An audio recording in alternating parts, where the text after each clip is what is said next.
Apa sih bahasa Indonesianya ngenyot?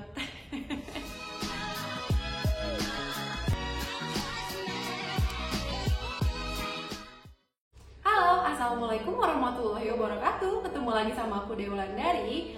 Udah lama aku nggak sharing tentang problematika ibu-ibu. Kemarin-kemarin aku sempet sharing tentang problematika ibu hamil. Nah sekarang karena aku udah jadi busui, usia Deira tuh sekarang kurang lebih 19 bulan. Jadi aku udah banyak banget problematika ibu menyusui. Selain jadi ibu rumah tangga yang masih menyusui, aku juga masih aktif sebagai model dan konten kreator. Juga sekarang aku aktif di balik layar karena aku punya usaha jasa foto gitu. Begitu Deira lahir, itu kan ada inisiasi menyusui dini ya.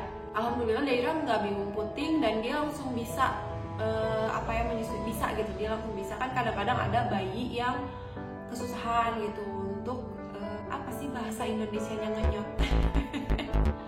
Untuk kayak nyedot gitu, nyedot ASI dari ibunya tuh kayak susah gitu kalau misalnya untuk menyusui langsung. Tapi alhamdulillah Deira bisa. Jadi aku di situ oke, udah gampang nih ternyata menyusui gini doang gitu loh. Karena aku belum kenal dengan drama-drama lainnya.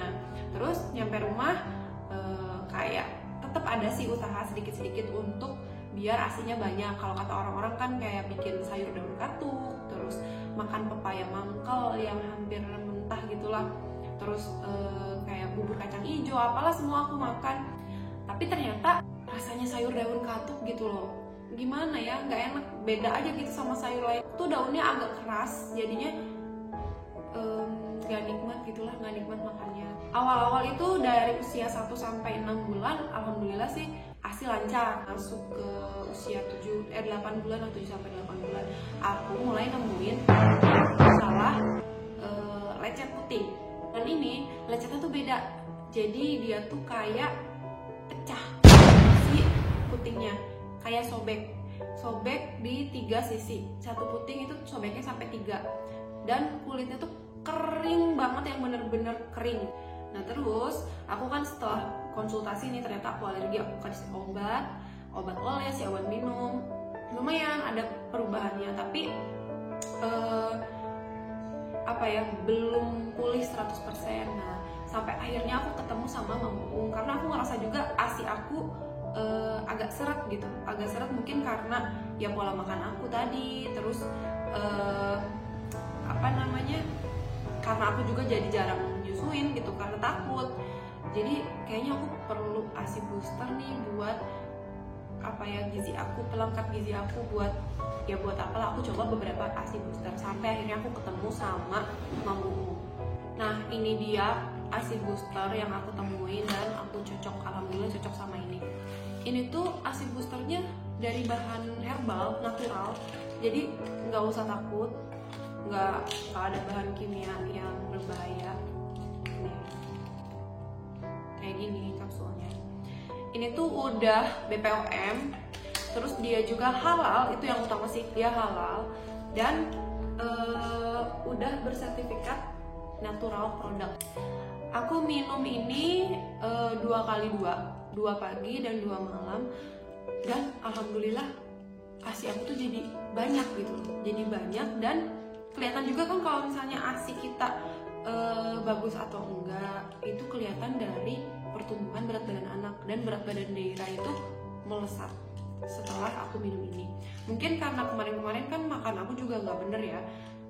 Kalau setelah minum ini, walaupun misalnya aku makannya masih sembarangan, tapi si gizi aku terpenuhi gitu sama Mamuung ini. Si Mamuung ini kan dia mengandung ekstrak daun kelor, ekstrak ikan gabus, sama ekstrak daun katuk. Jadi udah simpel banget. Aku tinggal minum ini 2 kali 2, nggak perlu aku makan sayurnya, nggak perlu aku rebus dulu, aku masak dulu, aku apa dulu. Ini tinggal dimakan aja, bisa dibawa kemana-mana. Jadi aku cinta banget sama ini. Kenapa aku kepo banget sama ini? Karena ini tuh penjualannya terlaris di Shopee. Kenapa sih orang-orang banyak banget yang beli ini? Aku jadi kepo banget sama dia. Dan di instastory-nya itu banyak banget testimoni ibu-ibu yang bilang kalau misalnya ASInya itu jadi lebih kental. Terus ada pun yang jadi kayak puding gitu loh, saking kentalnya bisa disendokin jadi kayak puding. Jadi yang aku suka, selain dia tuh jualan, dia juga punya visi untuk mensupport busui selama 2 tahun, menyusui selama 2 tahun penuh. Cirinya adalah di Instagramnya dia selalu sharing tentang problematika busui, cara mengatasinya gimana, terus hiburan untuk para busui dan lain-lain. Terus dia juga punya konsultasi gratis bersama konselor menyusui selama 24 jam. Bahkan aku pernah nyoba untuk konsultasi waktu aku lagi kena infeksi payudara. Karena aku lumayan sering ya kena infeksi payudara, sering bengkak, bagel gitulah, sering. Nah, biasanya aku kan langsung ke dokter karena ada menggigil panas dingin gitu. Waktu itu aku cobain konsultasi karena kondisinya itu nggak memungkinkan aku untuk ke dokter gitu. Jadi aku konsultasi di WhatsApp-nya Mam Uung. Bener-bener ramah, balasannya tuh yang bener-bener panjang gitu loh, yang Mam harus gini ya, gini. Terus setiap aku tanya tuh memang bener-bener langsung dijawab. Bahkan yang belum beli produknya aja bisa konsultasi gitu loh. Karena si konsultasinya tuh nggak perlu pakai kode, misalnya kode pembelian produk atau misalkan menunjukkan struk pembelian Mam Uung atau menunjukkan selfie sama Mam Uung, nggak perlu. Jadi langsung aja konsultasi gitu loh. Itu bukti nyata bahwa mereka itu sangat-sangat support untuk ibu menyusui selama 2 tahun penuh. Karena sekarang daerah udah aku kasih berbagai jenis makanan dan makan siang dan makannya pun udah 3 kali, pagi, siang, sore. Selain itu udah ada cemilan dan lain-lain. Jadi daerah tuh jarang banget nenen. Dia tuh nenen kalau misalnya memang lagi sakit, dia sering nenennya. Terus kalau misalnya lagi di luar dan tiba-tiba moodnya jelek, dia pasti minta nenen. Kalau di rumah itu cuma malam aja biasanya, karena pagi, siang, sore dia udah isi makan, udah kenyang, main kerjaannya, tidur, main, makan, cemilan dan lain-lain. Jadi nggak nenen, tapi kalau malam pasti nenen. Otomatis produksi ASI aku pun berkurang karena udah selain daerahnya udah besar, terus mungkin jarang nenen kan. Akhirnya sampai pada satu titik di mana aku nenenin daerah walaupun cuma 1-2 kali semalam tuh kerasa peres, bahasa Sundanya peres, kayak perih gitu loh. Puting itu kayak perih banget, saking ASInya nggak adaan tapi daerah masih terus nenen. Karena daerah itu sempat waktu itu nenennya tuh lama banget, sampai 1 jam. Ya mungkin karena belum kenyang atau memang dia kangen nenen atau apapun lah, itu kerasa sakit gitu loh. Kenapa gitu?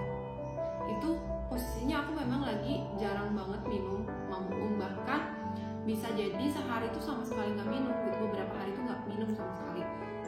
Akhirnya aku rutinin lagi minum Mam Uung karena aku ngerasa takutnya lecet lagi kan, takutnya balik lagi ke drama lecet yang sulit untuk nenenin tuh kayaknya berat banget.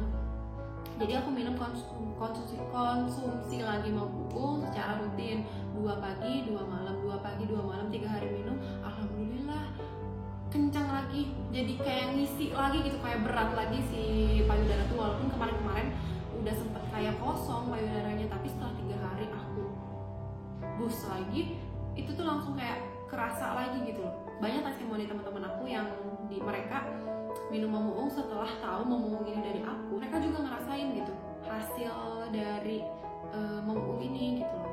Oh iya, salah satu bukti kalau Mam Uung itu terbuat dari bahan-bahan herbal adalah dia aman dikonsumsi bayi. Gimana caranya? Itu biasanya aku campurin sama MPASI-nya dia, sama makanannya dia. Aku campurin aja Mam Uungnya. Tungguin ya, nanti di akhir video aku bakalan demo. Aku bakalan bikin MPASI pakai Mam Uung. Aku mau ngasih tips nih buat teman-teman busui. Jadi yang pertama itu busui harus banyak minum, karena harus keganti cairan kita kan, harus banyak minum. Kerasa banget kalau misalnya jarang minum itu kulit juga bakalan kering, kulit muka, kulit apapun itu, bahkan kulit puting kan. Yang kedua itu harus rajin bersihin puting dan harus memijat puting pakai minyak kelapa. Karena kalau minyak kelapa kemakan sama bayi juga nggak masalah. Jadi sering kita oles supaya tetap lembab gitu loh, biar menghindari dari lecet puting juga.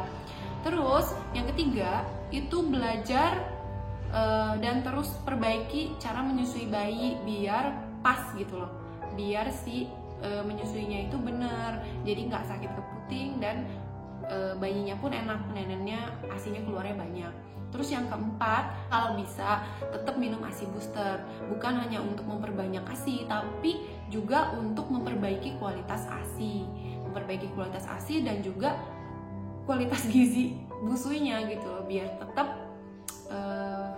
walaupun makanannya nggak selalu 4 sehat 5 sempurna, tapi tetap terpenuhi oleh ASI boosternya tadi. Sesuai janji aku, di akhir video aku bikin MPASI Daira. Nah, ini bahannya dari wortel dan tahu. Simple banget karena kebetulan di rumah lagi nggak ada protein nabati. Jadi aku pakai tambahan untuk pelengkapnya pakai mamuung, cukup 1 aja. Ini tuh udah bisa bikin jauh lebih gurih daripada tanpa mamuung. Cobain deh. Cukup sekian video aku hari ini. Jangan lupa di like dan subscribe ya. Sampai ketemu dengan video aku berikutnya. Wassalamualaikum warahmatullahi wabarakatuh.